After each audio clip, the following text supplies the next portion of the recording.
몇 년 전에 여름 휴가 때 아이들하고 같이 이 영동고속도로를 타고 가다가 차에 기름이 떨어진 거예요. 그래가지고 그냥 계속 가려고 했는데 한 번은 이제 차에 기름이 떨어진 걸 모르고 신방 가다가 목동에 있는 제자교회 앞에서 도로 앞에서 차가 서버린 적이 있거든요. 그 차가 잘 가다가 갑자기 서가지고 이게 왜 섰지 했는데 보니까 기름이 떨어졌더라고요. 그래가지고 제 아내가 그걸 한번 경험하더니 옆에서 계속 막 그냥 기름 넣고 가자 하는 거예요. 근데 고속도로를 탔는데 이제 그 휴게소까지 가려니까 휴게소까지 멀어가지고 그러면 빠져가지고 이 기름을 넣고 가자 하고서는 용인 쪽으로 빠져가지고 기름을 넣고 나가서 이 휴가를 갔다 온 적이 있습니다. 그런데 휴가를 갔다 오고 얼마 안 돼서 용인 경찰서에서 소환장이 왔어요. 날라왔어요. 이게 뭔가 내가 기름 넣은 게 무슨 큰 죄인가? 나는 기름 넣으러 간 것밖에는 용인에 간 적이 없는데 왜 용인에서 나한테 소환장이 오지? 했더니 제가 용인에 있는 어떤 동네에 이름도 처음 들어본 동네인데 그 동네에 어떤 집에 담벼락을 차로 받았다는 거예요. 그리고 담벼락을 받은 다음에 제가 뺑소니를 쳤대요. 근데 누가 그걸 보고서는 제 차가 그랬다고 신고를 한 거예요. 그러니까 저보고 조사해야 되니까 조사받으러 용인경찰서로 출두하라는 거예요. 나는 그런 적이 없는데 목격자가 있다고 하니까요. 괜히 마음이 불안한 거예요. 경찰서에서 오라고 하니까 처음이었거든요. 데모하다가 경찰서에 2번 이렇게 유치장에 간 거 말고는 이렇게 경찰서에서 소환을 받아가지고 간 게 처음이라서 막 가슴이 쿵쾅쿵쾅거리면서 내가 진짜로 그랬는데 내가 기억을 못하는 건가? 막 이런 생각까지 들 정도였어요. 그래가지고 아무리 생각을 하고 집사람한테도 우리 혹시 그런 적 있어? 내가 혹시 집사람 몰래 나도 모르게 갔던 적이 있나? 막 별의별 생각을 다 했었어요. 그리고 이제 약속한 날짜가 돼가지고 이제 용인경찰서에 출두를 했어요. 그래가지고 저를 부른 이제 형사 앞에 갔더니 그 형사가 하는 얘기가 제 차 번호랑 목격자가 얘기한 차 번호랑 일치한다는 거예요. 그리고 차종도 일치한다는 거예요. 그래서 제가 아닙니다. 나는 절대로 용인에 온 적도 없고 올해 그해 용인에 간 거는 휴가 가다가 기름이 떨어져가지고 기름 넣으려고 용인에 잠깐 들어갔다가 기름만 넣고 나간 거 그거 말고는 없습니다. 그랬더니 그러면 집주인하고 대질신문을 합시다 하는 거예요. 목격자는 자기가 그냥 집주인한테만 내가 이 차가 그런 걸 봤어요 하고 얘기해주고 그 다음에 경찰서에 오는 걸 뭐 싫어하니까 일단 집주인하고 대질을 하자고 했어요. 그래가지고 집주인하고 이제 집주인을 불러가지고 대질을 하는데 집주인이 얘기를 하는 거예요. 당신 차가 그러지 않았냐? 제 차가 그때 매그너스였거든요. 매그너스 차량 번호 번호 기억 못합니다. 지금 제 차도 번호 모릅니다. 근데 그때 차는 뭐 당연히 모르죠. 하여튼 뭐뭐에 흰색 차 그러는 거예요. 그래서 제가 흰색 차 하는 순간 나가 봅시다 주차장에. 그 주차장에 딱 나가서 제 차를 보여줬죠. 제 차가 무슨 색이었게요? 검은색이었거든요. 그러니까 상황 끝이에요. 상황 끝인 거예요. 근데 저도 그때 처음 알았는데 제 차가 처음 출고될 때는 하얀색이었대요. 그러니까 경찰이 이렇게 쳐보니까 제 차가 하얀색으로 나온 거예요. 그러니까 완전히 야 이거 빼도 박도 못하게 이 차가 맞구나 이게 뺑소니구나 하고서 저를 부른 거예요. 근데 제 차를 딱 보니까 검은색이거든요. 그래가지고 그냥 상황이 종료됐었어요. 여러분들 우리가 차를 타고 가다 보면 가끔 목격자를 찾습니다라고 쓴 현수막 어렵지 않게 볼 수가 있습니다. 대개 뺑소니 교통사고를 당한 피해자 가족이 사고에 대한 작은 제보라도 얻기 위해서 걸어놓은 현수막입니다. 안타까운 마음에 제보자에게 보상하겠다고 보상금까지도 그렇게 밝혀놓은 현수막을 우리가 어렵지 않게 볼 수 있습니다.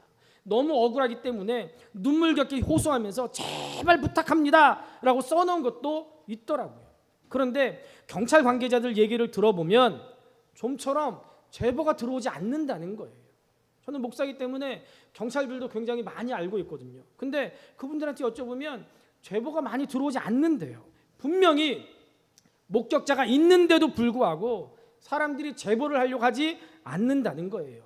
그러면서 경찰을 하시는 분들이 추정하는 이유를 몇 가지를 얘기해 줬어요. 우선 사람들이 남의 일에 끼어들지 않으려고 하는 심리가 있다는 거예요. 왜요? 제보를 하면 오라가라 하고 또 분쟁이 생길 때 괜히 중간에서 곤란한 일이 생길까 봐 염려하니까 그것 때문에 자기가 분명히 봤어도 쉽게 내가 그거 봤어요 라고 제보하려고 하지 않는다는 거예요. 저 같은 경우도 제가 쳤다고 이렇게 도망갔다고 한 그 사람이 자기는 그냥 이웃이니까 내가 봤어야 하고 그 사람한테만 얘기해 줬지 경찰에 와가지고 증언하거나 이런 거는 나 절대로 안 해 그랬다는 거예요.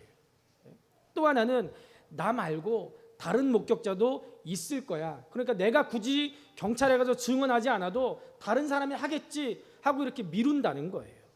여러분, 목격자와 증인은요 분명히 다릅니다. 그야말로 목격자는 그냥 사건을 목격한 사람이에요.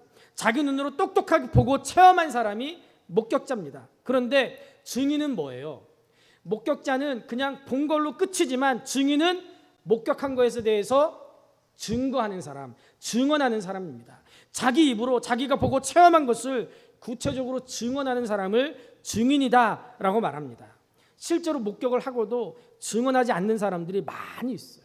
이런 사람들은 그냥 목격자로 남아있는 사람입니다. 그런데 목격하고 적극적으로 증언하는 사람이 있습니다. 이 사람은 증인입니다. 오늘 성경에 보니까 두 종류의 사람이 있다고 말씀하고 있어요. 하나는 그냥 목격자로 머물러 있는 사람입니다. 이 사람은 분명히 하나님의 놀라운 역사를 목격했습니다. 경험했습니다. 자기에게 나타난 하나님의 놀라운 역사를 직접 체험했습니다. 그리고 다른 사람에게 나타난 하나님의 놀라운 역사를 눈으로 자기가 봤습니다. 그런데 그냥 목격한 걸 자기만 알고 지나가 버립니다.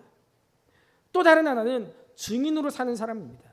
이 사람도 분명히 하나님의 놀라운 역사를 목격했습니다. 그런데 이 사람은 이 사실을 적극적으로 가까운 사람들에게 증언하는 사람이에요. 더 나아가서 자기와 관계없는 사람들에게까지도 열정을 가지고 증언합니다.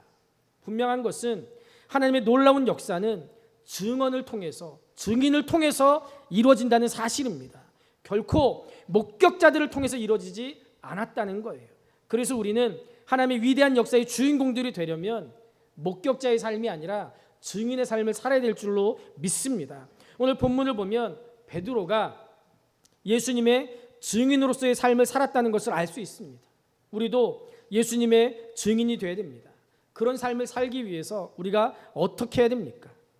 먼저 주님의 기대를 기억해야 됩니다. 우리가 흔히 마태복음 28장 19절 이하의 말씀을 예수님의 지상명령이라고 그렇게 말합니다. 예수님께서 이 땅에서 제자들에게 마지막으로 남기신 말씀입니다. 내용이 뭐예요? 너희는 가서 모든 민족을 제자로 삼아 아버지와 아들과 성령의 이름으로 세례를 베풀고 내가 너희에게 분부한 모든 것을 가르쳐 지키게 하라라는 거예요. 한마디로 이제는 세상으로 나가라는 말씀입니다. 그리고 세상에 나가서 증인으로 살아가라는 거예요.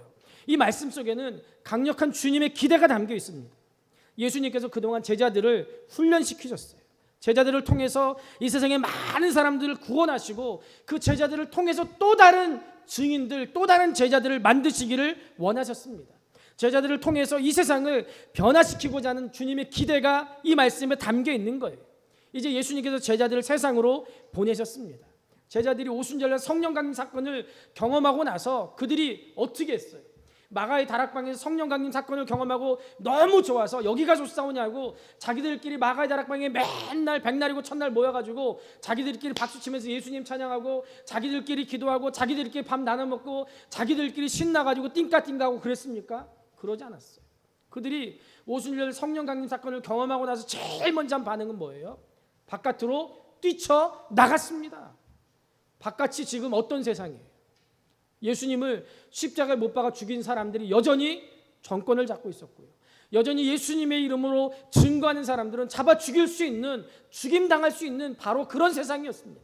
그럼에도 불구하고 그들이 오순절 성령 강림 사건을 경험하고 나서 은혜 받고 나서 견딜 수 없었어요. 세상으로 나갔습니다. 런던 올림픽에서 박태환 선수가 남자 수영에서 예선에서 실격 처리를 됐습니다. 그 이후에 방송에서는요 계속 박태환 선수가 실격이 아니라 심판의 잘못된 판단이었다는 것을 화면을 통해 계속 내보내고 억울하게 실격됐음에도 불구하고 박태환 선수가 의연한 모습을 보이는 모습을 내보냈습니다. 그리고 결국에 이후에는 그 잘못된 판정이 번복돼서 박태환 선수가 결승에 올라갔어요. 그런데 아쉽게도 런던 올림픽에서 박태환 선수가 은메달에 그쳤습니다. 은메달만 해도 대단한 일이었죠. 그런데 만약에 박태환 선수가 실격 처리라는 그런 실수가 있지 않았더라면, 심판의 이 잘못된 판정이 없었더라면 아마도 준비를 잘 해가지고 결승전에서 금메달도 충분히 가능했을 텐데 너무나 아쉬운 일이었어요. 그래가지고 금메달을 강탈당했다고 막 그렇게 그때 당시에 막 뉴스에서 막 난리도 아니었습니다. 그런데 나중에 매스컴을 통해서 들려온 뒷이야기가 참 마음 아팠어요. 박태환 선수가 실격 판정 직후에는 인터뷰에서 의연한 모습을 보였는데요, 숙소에 돌아가서는요 펑펑 울었다는 거예요. 그 건장한 체격의 젊은이가 숙소에 돌아가서 정말 통곡하면서 울었대요. 왜 그랬을까요? 온 국민의 기대를 받으면서 박태환 선수가 4년 동안 죽을 똥살똥 준비해 왔는데 자기가 4년 동안 준비한 거 제대로 해보지도 못하고 억울하게 자기는 실수하지 않았는데도 불구하고 실격당했으니까 얼마나 속상했겠습니까? 게다가 그냥 자기 혼자 경기하는 게 아니라 자기가 지금 누구를 대신해서 나온 거예요. 대한민국의 온 국민을 대신해서 대표해서 나온 거기 때문에 온 국민의 기대를 한 몸에 받으면서 모든 국민이 그때 박태환 수영에서 금메달 따놓은 당상이야 하고서는 금메달 하나 박태환이 땄다고 아예 그렇게 생각하고 있는 그런 때, 그렇게 여기는 그런 상황에서 자기가 실격 처리됐으니까 그 부담감은 아마도 이루 말할 수가 없었을 겁니다. 그러니까 TV에서 인터뷰할 때는 괜찮습니다, 제가 실수해서 그랬습니다, 뭐 이것도 판정도 뭐 경기의 일부분입니다, 이렇게 얘기하면서 의연한 척했지만 숙소에 돌아가서는 너무 속상하고 너무 억울해서 펑펑 울었다는 거예요. 그 기대감이, 그 중압감이 이 정도라는 거예요. 여러분, 주님께서는 우리에게도 이런 기대를 가지고 계시는 줄로 믿습니다. 우리가 이 세상 속에서 훌륭한 예수님의 증인이 되시기를 기대하고 계십니다. 우리가 이 사실을 잊지 말아야 됩니다. 우리를 향한 주님의 기대가 있음을 여러분들 잊지 마시기를 바랍니다. 그래서 우리는 거룩한 부담감을 가지고 살아야 됩니다. 오늘도 증인이 되어야 된다는 거룩한 부담감을 가지고 살아야 됩니다. 하나님께서 우리를 부르시는 그날까지, 우리 주님 다시 오시는 그날까지 여러분들이 거룩한 부담감을 가지고 살아갈 수 있기를 주님의 이름으로 축복합니다. 두 번째로, 성령의 인도하심에 순종해야 됩니다. 대부분의 그리스도인들이 암송하고 있는 사도행전 1장 8절은 이렇게 말씀합니다. 오직 성령이 너희에게 임하시면 너희가 권능을 받고 예루살렘과 온 유대와 사마리아와 땅끝까지 이르러 내 증인이 되리라 하시니라. 아멘. 우리 그리스도인들에게 성령이 임하시면 권능을 받게 되고, 권능을 받고 뭘 해야 되느냐? 예수 그리스도의 증인이 되어야 된다라는 그런 말씀입니다. 이 말씀 속에서 우리가 분명히 확인해야 될 것은 주님께서 증인이 되라라고 명령하지 않았다는 거예요. 무슨 얘기입니까? 우리가 증인이 되려고 굳이 애쓸 필요가 없다는 거예요. 그저 우리에게 임하신 성령이 이끈 대로 순종하면서 따르다 보면 우리는 저절로 증인의 삶을 살 수밖에 없다는 거예요. 우리는 이미 예수 믿는 그 순간 성령 받은 사람인 줄로 믿습니다. 그러면 우리가 성령님의 인도하심을 따라 살다 보면 우리는 당연히 증인의 삶을 살 수밖에 없다는 거예요. 사도행전은 이 말씀이 그대로 이루어졌다는 것을 우리에게 확인시켜 봅니다. 사도행전 2장에 성령이 강림하셨어요. 이때 120명이 성령 충만함을 받았습니다. 사도행전 2장 4절에 보니까 이렇게 말씀하고 있습니다. 그들이 다 성령의 충만함을 받고 성령이 말하게 하심을 따라 다른 언어들로 말하기를 시작하니라. 그들이 성령을 받고 나서 예루살렘 시내로 뛰쳐나갔어요. 그리고 성령의 감동하신 대로 예수 그리스도에 관해서 증언했습니다. 이스라엘의 메시아닉주, 유대인 중에 예수님을 믿는 기독교인에 대해서 다룬 다큐가 몇 년 전에 회복이라는 이름으로 극장에서 상영됐던 적이 있습니다. 그때 기독교 다큐 중에는 굉장히 기록적인 인원들이 그 다큐를 봤어요. 교회에서도 막 단체 관람을 하고 막 그랬던 기억이 납니다. 그 회복이라는 영화를 보면 이스라엘 안에서 유대인 그리스도인으로 살아가는 그 사람들의 모습들을 보여줍니다. 폭탄 테러를 당하기도 하고, 유대인들이 교회 앞에서 또 예수 믿는 사람들 앞에서 이 순서를 정해놓고서는 거기를 지키는 거예요. 그 문 앞을. 왜요? 교회에 들어갈 때 사람들한테 협박하는 거예요. 그냥 교회 문 앞에서 혹은 예수 믿는 사람 집 앞에서 유대인들이 이 수염 이렇게 기르고 빵모자 쓰고서는 그 앞에 앉아만 있어도 사람들이 위화감을 느끼잖아요. 실제로 택배가 왔는데 그 택배를 열어봤는데 폭탄이 터지고 그런 사건들도 지금도 일어나고 있다는 거예요. 그럼에도 불구하고 예수님을 믿는 사람들에 대한 다큐였어요. 그 영화가 다 끝나고 나서 엔딩 자막이 올라가기 전에 유대 기독교인들이 예수님을 믿게 된 과정을 간증하는 장면이 나옵니다. 지금도 잊혀지지 않는 것은 그 중에 한 여자분이 성경을 읽고 밤새 기도하는 가운데 예수님을 구주로 영접할 수밖에 없었다는 거예요. 자기는 누구보다도 정통 유대교인이었고 유대인이었기 때문에 예수님을 인정하지 않았는데, 우연하게 어떻게 입수했는지 그것까지는 정확히 기억이 나지 않는데요, 성경을 입수해서 신약 성경을 읽는 가운데 성경을 붙잡고 읽는데 밤새 성경을 읽다가 예수님께서 자기에게 찾아오셔서 자기가 예수님을 나의 구주 나의 하나님으로 영접했다는 거예요. 무릎 꿇고 예수님을 영접했대요. 그리고 예수님을 영접하자마자 날이 밝자마자 이 사람이 어떻게 했습니까? 자기가 알고 있는 모든 사람들에게 전화를 걸었대요. 전화를 걸어서 예수는 그리스도십니다, 예수 믿으십시오라고 전했다라고 간증을 하더라고요. 실제로 초대교회에 보면은 따로 전도도 세우지 않았습니다. 전도를 위해서 특별훈련도 하지 않았어요. 해피데이라든지 총동원 전도주일이라든지 우리가 하는 새생명축제, 이런 전도 이벤트나 전도 프로그램도 없었습니다. 그저 예수 믿은 사람들이 성령의 인도를 따라 자연스럽게 입을 벌려서 예수 그리스도에 관해서 증거하기 시작했어요.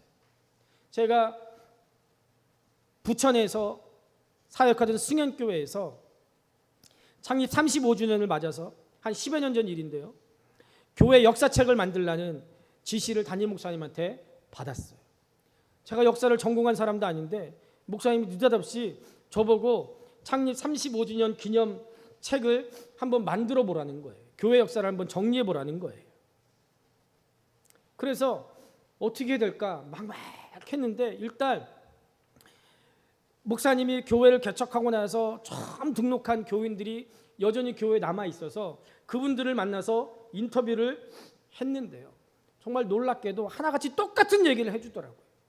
초창기에 목사님하고 같이 내비게이터에서 나온 확신반을 가지고 훈련을 받았는데, 제자 훈련을 받았는데, 확신반을 가지고 이 훈련을 받고 나서 은혜가 충만하니까 누가 시키지도 않았는데 역곡역 앞에 가가지고 자기가 매일매일 전도를 했대요. 교회에서 목사님이 전도합시다 이렇게 하지도 않았는데 그냥 집에 가만히 있을 수가 없더래요. 그래가지고 전도지 들고 교회 주보 들고 역곡역 앞으로 나가서 전도했다는 거예요. 근데 역곡역 앞으로 나가서 전도하려고 가보면 그 전도하는 역곡역 앞에 자기 말고 다른 성도도 나와서 먼저 전도하고 있더래요. 그래가지고 그렇게 해가지고 정말 아무도 없었던 교회가 지금 1000명 넘는 교회가 됐다는 거예요. 은혜 받으니까 복음을 전하지 않고는 견딜 수 없어서 그냥 누가 시키지도 않았는데 복음을 전했습니다라고 그렇게 증언하는 거예요. 그렇게 증언하는 거예요. 여러분, 성령 하나님은 우리가 증인의 삶을 살도록 우리를 이끌어 주시는 줄로 믿습니다. 그런데 우리가 증인의 삶을 살지 못하는 이유는 성령의 인도에 순종하지 않기 때문에 그렇습니다. 한 목사님이 미국에서 유학을 하고 있었습니다. 경제적으로 너무 어려워서 새벽에 신문을 돌리는 아르바이트를 했대요.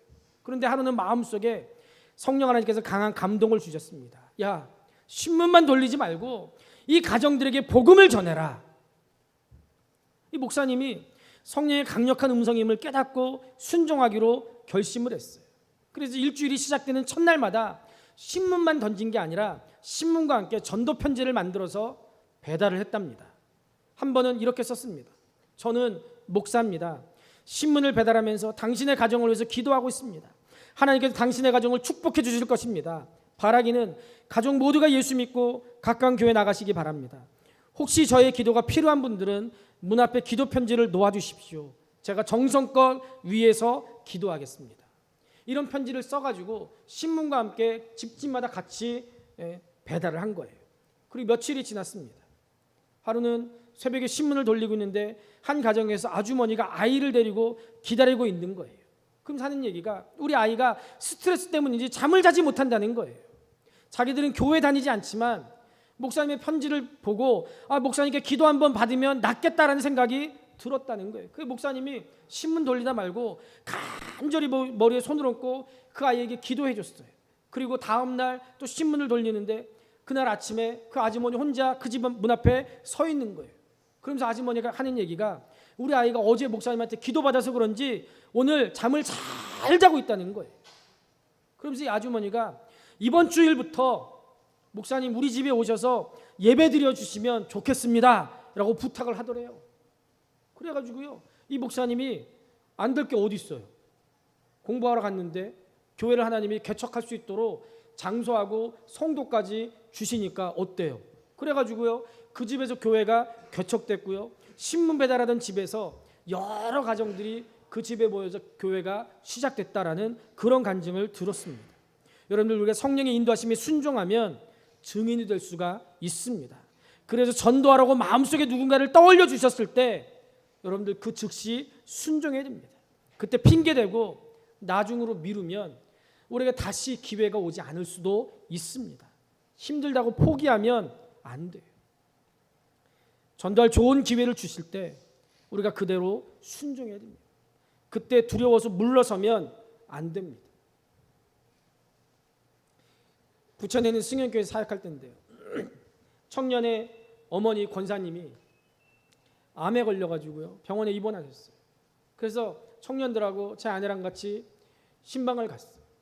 고대 구로병원에 신방을 갔는데 그 옆에 정말 젊은 여자분이 암에 걸려가지고 있는 거예요. 제 아내에게 성령 하나님께서 복음을 전하러 강력하게 메시지를 주셨는데 제 아내가 마음속으로 하나님 저 사람 알지도 못하는데 느닷없이 저 사람에게 뭐라고 얘기해요. 신뢰 아니에요? 받아들이지 않으면 어떡해요? 화내면 어떡해요? 온갖 핑계가 생기는 거예요. 그럴 수밖에 없었죠. 그리고 왔는데요. 계속 마음에 걸려서 나중에 물어봤더니 그분에게 다시 복음을 전할 기회가 없었다라고 계속 지금도 아쉬워하면서 제 아내가 얘기를 해요. 여러분들 우리도 그랬던 때가 한두 번은 다 있었을 겁니다. 우리가 성령 하나님께서 말씀하실 때 두려워서 물러서고 부끄럽다고 주저하고 나 말고 다른 사람이 하겠지라고 주저한다면 하나님께서 우리에게 다시 기회를 주시지 않을 수도 있습니다. 그날 이후로 제 아내는 하나님께서 복음을 전하라고 말씀하시면 그냥 직진을 해요. 깨닫고요. 여러분 하나님께서 오늘 지금 이 시간 우리에게 복음을 전하라고 생각나게 하시는 그 사람에게 복음을 전하시기를 바랍니다. 마지막으로 증인으로 살아야 됩니다. 오늘 본문을 보면 베드로는 증인이라는 사실을 깨닫고 적극적으로 증인으로 살았습니다. 우리가 증인으로 살려면 어떻게 됩니까? 우선 증언할 것을 준비해야 됩니다. 우리가 예수를 증언하고자 할 때 예수님이 누구신가를 생각해 보셔야 됩니다. 요한복음 4장을 보면 예수님께서 사마리아 수가성의 산 여인을 만나는 얘기가 기록되어 있습니다. 이 여인이 스스로 해결할 수 없는 인생의 무거운 짐을 살고 있었습니다. 정말 그야말로 죽지 못해 사는 인생이었어요. 남자 관계가 복잡했습니다. 이미 5 남자의 품을 떠났습니다. 지금 함께 살고 있는 남자도 남편이라고 할 수 없는 그런 사람이었어요. 덧없는 세월을 성적인 욕망의 노예로 살았습니다.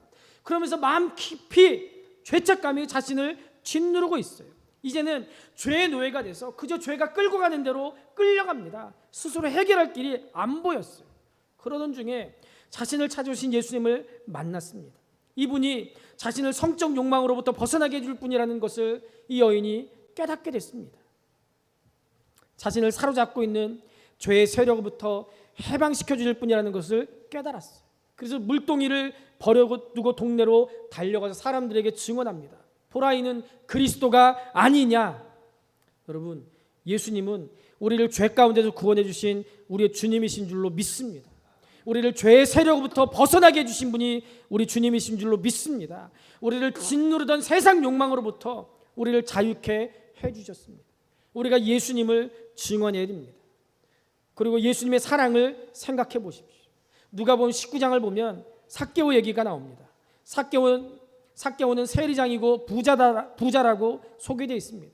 이 사람이 비록 부자긴 했지만 사람들에게 손가락질 받으면서 따돌림 당하고 살았습니다. 깊은 외로움에 시달리면서 살았어요. 이때 당시 세리장은 지탄의 대상이었습니다. 로마의 앞잡이로 무자비하게 동포들에게 세금을 뜯어내고 많은 세금을 착복했습니다. 모두가 삭개오를 미워했습니다. 게다가 삭개오는 키가 작은 컴플렉스를 가지고 있었습니다. 외모도 보잘것없어서 내세울 것이 없는 그런 사람이었습니다. 그래서 어쩌면 더 돈에 집착했는지도 모르겠습니다. 모든 사람이 삭개오를 싫어합니다. 상정하려고도 하지 않았습니다. 감당할 수 없는 깊은 소외감이 삭개오를 괴롭혔습니다. 그러던 그가 예수님을 만났습니다. 삭개오가 살고 있던 여리고에 예수님께서 오셨어요. 그 소식을 듣고 예수님의 얼굴을 한 번만 보고 싶어서 달려갔지만 키가 작은 삭개오가 예수님께 가까이 갈 수가 없었습니다. 그 나무 위로 올라갔어요. 그때 예수님께서 나무 위에 올라간 삭개오에게 찾아오셔서 놀랍게도 삭개오의 이름을 불러주셨습니다. 아무도 그의 이름을 불러주지 않았는데 예수님이 삭개오의 이름을 불러주셨어요. 한 걸음 더 나아가서 예수님께 삭개오의 집에 들어가시겠다는 거예요. 이것은 예수님이 삭개오를 친구로 여기신다는 거였습니다. 삭개오는 이제까지 그 누구에게도 받아본 적이 없는 감당할 수 없는 사랑을 주님으로부터 받았습니다. 예수님께서 삭개오를 따뜻하게 대해 주셨어요. 삭개오의 형편과 처지를 이해해 주셨습니다. 그리고 깊은 외로움에 아파하는 삭개오의 마음을 만져주셨어요. 여러분, 예수님은 우리를 지금도 끝까지 사랑해 주시는 분인 줄로 믿습니다. 우리를 찾아와 주셨습니다. 그리고 우리를 친구로 맞아주셨습니다. 우리를 외로움과 소외로부터 건져주셨습니다. 우리가 예수님의 이 사랑을 증언해야 될 줄로 믿습니다. 또 예수님께서 행하신 일을 생각해야 됩니다. 요한복음 9장을 보면 날 때부터 맹인된 사람 이야기가 나옵니다. 이 사람은 태어날 때부터 시각장애인이었습니다. 사람들은 그 사람을 보면서 죄 때문에 그렇게 됐다고 저주받은 사람이라고 이 사람을 저주했습니다. 이 사람은 앞을 보지 못하는 장애 때문에 고통스러운 데다가 저주받은 사람이라는 그런 비난까지 받았습니다. 그러던 그가 예수님을 만났습니다. 예수님께서 땅에 침을 뱉어서 진흙을 이겨가지고 그의 눈에 발라주셨습니다. 그리고는 실로암 못에 가서 씻으라 라고 말씀했습니다. 이 사람이 예수님의 말씀에 순종했어요. 그랬더니 눈이 떠지고 앞을 보게 됐습니다. 이 사람이 다른 사람들에게 자초지정을 증언합니다. 예수라는 그 사람이 진흙을 이겨 내 눈에 바르고 나더러 실로암에 가서 씻으라 하기에 가서 씻었더니 보게 되었노라. 여러분, 이때 당시 이렇게 말하면 아마도 유대교회에서 출교당하는 그런 상황이었습니다. 유대교회에서 이때 당시 출교당한다는 얘기는 유대 이스라엘에서 살 수 없다는 것을 말하는 거예요. 그러나 이 사람은 주저하지 않았습니다. 당당하게 증언했어요.